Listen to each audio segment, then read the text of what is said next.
Assalamualaikum warahmatullahi wabarakatuh. Sahabatku para petani sawit, apa kabar? Semoga kalian selalu dalam keadaan sehat walafiat, amin.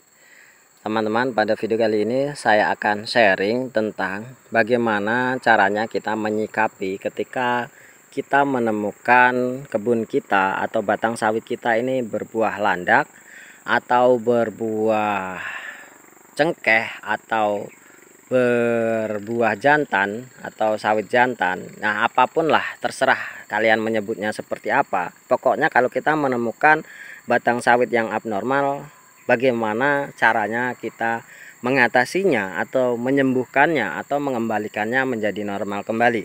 Namun sebelumnya teman-teman, apa yang saya sampaikan di sini, saya disclaimer terlebih dahulu, hanyalah merupakan pengalaman pribadi saya yang sudah saya terapkan di kebun saya, sudah saya amati betul-betul, dan kemudian setelah saya teliti, saya ambil kesimpulan dan saya sharingkan kepada teman-teman, dan saya harapkan bahwa apa yang saya sharingkan ini bisa bermanfaat bagi kita semua sesama petani kecil.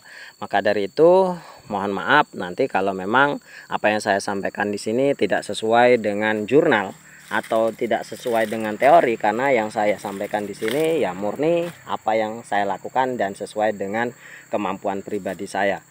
Nah, teman-teman, kita kembali ke tema. Memang benar penyakit buah landak, penyakit buah cengkeh, apapun lah kalian menyebutnya, mau landak, mau tikus, mau cengkeh, mau sawit jantan atau apapun, yang penting abnormal dan itu tidak berproduksi sama sekali untuk kita. Dan kemungkinan yang terjadi itu banyak sekali teman-teman. Bisa saja itu tidak bisa sembuh sama sekali. Yang kedua, mungkin bisa disembuhkan dengan teknik-teknik yang mungkin sudah sering diberitakan oleh orang-orang yang memang berpengalaman menghadapi sawit landak di kebunnya. Dan yang pasti teman-teman, penyakit sawit buah landak, buah cengkeh, dan sawit jantan itu adalah penyakit genetik. Nah, biasanya kalau yang dinamakan penyakit genetik, contohnya manusia, kalau memang sudah genetiknya buruk, kita memiliki keturunan diabetes, kita memiliki keturunan hipertensi dan lain sebagainya, tentu itu terapinya akan sangat sulit dilakukan untuk melakukan proses penyembuhan. Beda ketika kita terkena diabetes akibat pola hidup kita yang salah, dibandingkan dengan diabetes ketika kita memang memiliki keturunan diabetes dari orang tua kita.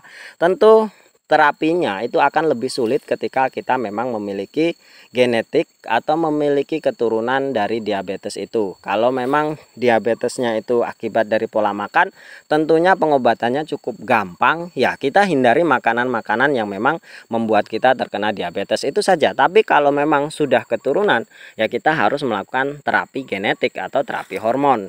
Biasanya seperti itu teman-teman. Dan apalagi kalau memang sudah stadium lanjut, baik itu keturunan ataupun bukan keturunan, kalau stadium lanjut tentunya ya akan lebih sulit. Maka dari itu, sebelum sawit kita ini stadium lanjut, kita harus segera mengobatinya. Dan yang pasti setelah kita mendapatkan pencerahan dari saya tadi bahwa penyakit yang seperti itu biasanya akibat dari genetik yang buruk, maka kita ambil kesimpulan berarti pengobatannya akan cukup sulit. Memang mungkin ada beberapa orang yang mengatakan atau memang berpengalaman sawit yang seperti ini bisa disembuhkan dengan beberapa teknik, misalkan dengan cara dibakar atau dipupuk dengan cara pupuk yang maksimal atau dengan pruning atau hal lain sebagainya. Oke, itu sah-sah saja. Namun, apakah potensi keberhasilannya cukup besar? Saya rasa potensi keberhasilannya di bawah 10%. Kebanyakan penyakit-penyakit yang memang sudah genetik seperti buah landak, buah cengkeh, sawit jantan itu biasanya akan sulit disembuhkan meskipun dengan teknik-teknik yang sudah ada.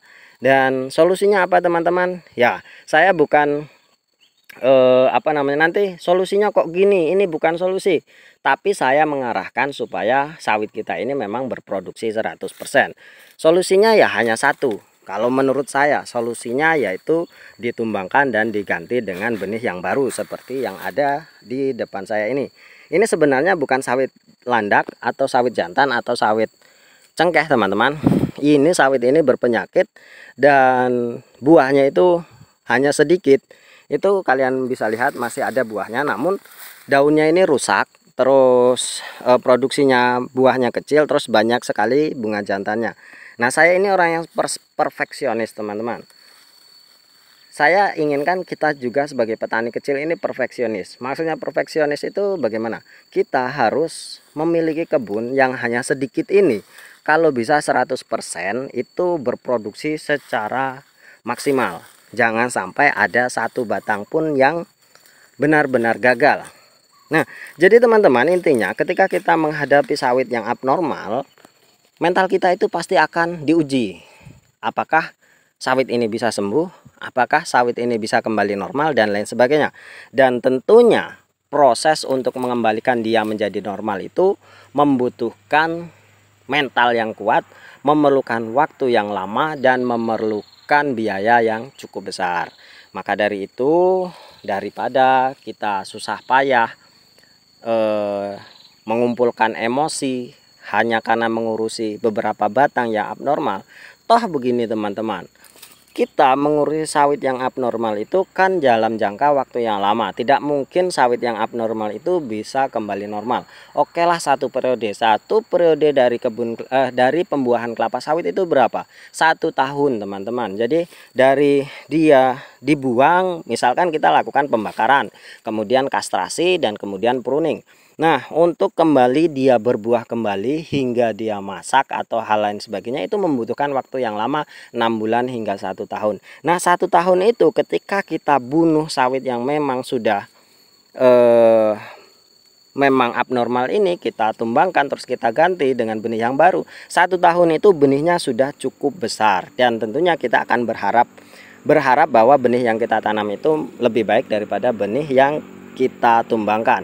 Tentunya syaratnya kita harus menggunakan benih yang lebih berkualitas. Itu saja syaratnya, dan perawatan yang baik pula.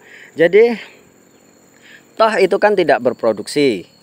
Yang lainnya sudah berproduksi hingga 10 kg per janjang, namun dia ini tidak berproduksi sama sekali. Setiap kita panen kita lewatkan dan tidak menambah tonase. Daripada dia tidak menambah tonase, walau hanya 1 batang 2 batang, lebih baik kita tumbangkan dan kita beri harapan untuk benih yang baru. Mindset itulah yang harus kita tanamkan teman-teman. Kita hitung untung ruginya, apakah potensi keberhasilannya itu bisa lebih besar daripada kita menanam benih yang baru. Dan tentunya kalau benih yang baru, kalau kita memiliki benih yang lebih berkualitas, tentunya itu harapannya akan jauh lebih besar, potensinya akan jauh lebih besar menjadi sawit yang lebih berkualitas. Maka dari itu teman-teman, solusinya apa ya? Solusinya ada di diri kalian sendiri.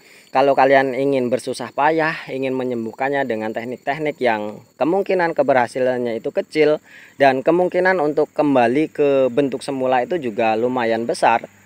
Setelah dia berhasil berbuah, kemudian dia kembali seperti itu tuh ada kemungkinannya juga. Jadi kalau memang sudah genetik, ya genetik saja, dia biasanya akan kembali ke bentuknya semula. Maka dari itu kita harus menerapkan 1 batang ini tidak merugikan kita kalau kita menggantinya, itu saja. Jadi jangan susah-susah kita bergelut dengan emosi yang menguras tenaga. Mungkin hanya ini teman-teman. Terima kasih atas perhatiannya. Wassalamualaikum warahmatullahi wabarakatuh.